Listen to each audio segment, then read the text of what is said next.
بیماری پھیپڑوں کی ہوتی ہے، علاج جگر کا کر دیا جاتا ہے۔ اس اعضاء کو کاٹ دیا جس اعضاء میں شکایت ہی نہیں تھی۔ ان ڈاکٹروں کی غفلت، لاپرواہی کی وجہ سے خاتون کی حالت بگڑنے لگی۔ آبدہ پروین دم توڑ چکی تھی، لواحقین نے احتجاج شروع کیا۔ آپ اپنے مریضہ کی لاش اٹھائیں اور یہاں سے چلے جائیں۔ ڈاکٹر ہر چیز کو چھپانے کی کوشش میں لگے رہے۔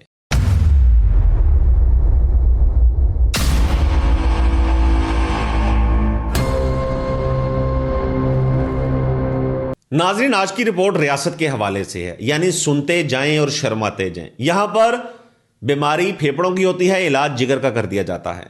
پاکستان کا دارالحکومت اسلام آباد یہاں کا سب سے بڑا اور سرکاری مہنگا ہسپتال، یہ اس کی سچی تصویر ہے۔ یعنی آزاد کشمیر کی ایک خاتون جس کا نام آبدہ پروین، قصور اتنا کہ وہ خاتون بیمار تھی، جرم اتنا کہ وہ زندہ رہنے کی کوشش کر رہی تھی۔ خاتون کے پھیپھڑے بیمار تھے۔ لواحقین نے فیصلہ کیا کہ چھوٹے ہسپتال کی جگہ بڑے ہسپتال میں اس کا علاج کرواتے ہیں۔ اس کے لیے پیسے اکٹھے کیے، اپنے زیورات فروخت کیے، لوگوں سے قرضہ لیا اور اسلام آباد کا رخ کر لیا۔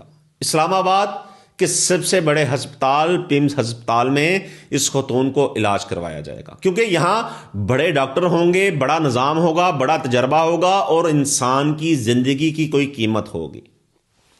پاکستان انسٹیٹیوٹ آف سائنس یعنی پیمز ہسپتال، جس کا نام ہی کافی تھا، اس خاتون کو وہاں پر لایا گیا، داخل کیا گیا، اس کی پرچی بنی، وارڈ ملی اور ڈاکٹروں نے بتایا کہ اس خاتون کے پھیپڑوں کی بایوپسی ہوگی۔ پھر اس دن کا انتظار کیا گیا۔ دن آنے پر تیاریاں مکمل کی گئی، فائل بنوائی، دستخط ہوا، وردی ملی اور ڈاکٹروں نے کہا اگر سسٹم نے اجازت دی تو ہم اس خاتون کی جان بچا لیں گے۔ اس سسٹم نے یہاں پر کچھ دن قبل ایک خاتون جسے خون نہ لگنے پر وہ تڑپ کر بیڈ کے اوپر اپنی جان کی بازی ہار جاتی ہے اور ڈاکٹر اس کی فیملی کو مڈل فنگر دکھاتا رہتا ہے۔ اس سسٹم پر یہاں میو ہسپتال کا ایم ایس، جس کا بیٹا زخمی حالت میں میو ہسپتال میں داخل ہوتا ہے، اسے ٹوٹا بیڈ ملتا ہے، نہ تکیہ ملتا ہے، نہ کمبل ملتا ہے، مشینری خراب ہوتی ہے۔ اس سسٹم نے اگر اجازت دی تو اس خاتون کی جان بچا لیں گے۔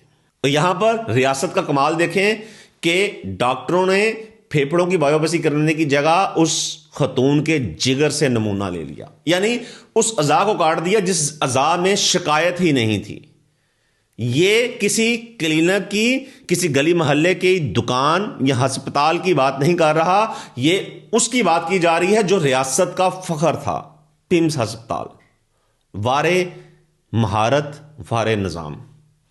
نہ مریض بول سکا، نہ مریض کچھ کہہ سکا، نہ مریض سے پوچھا گیا، نہ لواحقین کو بتایا گیا، نہ کسی ڈاکٹر نے یہ جاننے کی کوشش کی کہ کس اعضاء کا میڈیکل کروانا ہے، کس اعضاء سے بایوپسی کروانی ہے، اور وہ اعضاء کاٹ دیا جس پہ کوئی شکایت تھی ہی نہیں۔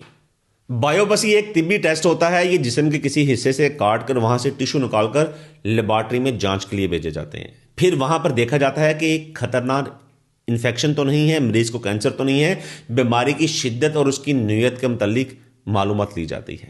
اب پیمز ہسپتال کے ڈاکٹر جنہوں نے خاتون کے پھیپڑوں کی بایوپسی کروانی تھی، انہوں نے جگر کا نمونہ لے کر بھیج دیا، وہ حصہ کاٹ دیا جہاں کوئی شکایت تھی ہی نہیں، مرض تھی ہی نہیں، مریض کو کوئی درد ہی نہیں تھا۔ اب ان ڈاکٹروں کی غفلت، لاپرواہی کی وجہ سے خاتون کی حالت بگڑنے لگی۔ وارڈ کے اندر سب کچھ ٹھیک تھا، صرف ایک چیز خراب ہو چکی ہوئی تھی، مریضہ زندہ نہیں تھی۔ آبدہ پروین دم توڑ چکی تھی۔ لواحقین نے جب یہ دیکھا تو احتجاج شروع کیا، ڈاکٹروں سے سوال کرنا شروع کر دیا کہ آپ لوگوں نے کون سا علاج کیا ہے؟ ہم پھیپھڑوں کی مرض میں یہاں پر آئے تھے، آپ نے جگر کا علاج کر دیا۔ یہ وہ سوال تھا جو ڈاکٹروں کی نالائکی انہیں دکھا رہا تھا۔ ڈاکٹر جو کہ خاموش تھے اور بار بار صرف یہ جواب دے رہے تھے کہ انکوائری ہوگی، انکوائری ہونے کے بعد اصل حقائق سامنے آئیں گے، آپ اپنے مریضہ کی لاش اٹھائیں اور یہاں سے چلے جائیں، کیونکہ وہ چاہتے تھے کہ مریضہ جیسے ہی اس کی لاش یہاں سے نکل جائے گی، سارے کا سارا مدعا ختم ہو جائے گا۔ لواحقین جو کہ بار بار کہتے رہے کہ ہمیں غریب ہونے کی سزا مل رہی ہے، ہم غریب تھے تب ہمارے ساتھ ایسا کیا جا رہا ہے، اور ڈاکٹر ہر چیز کو چھپانے کی کوشش میں لگے رہے۔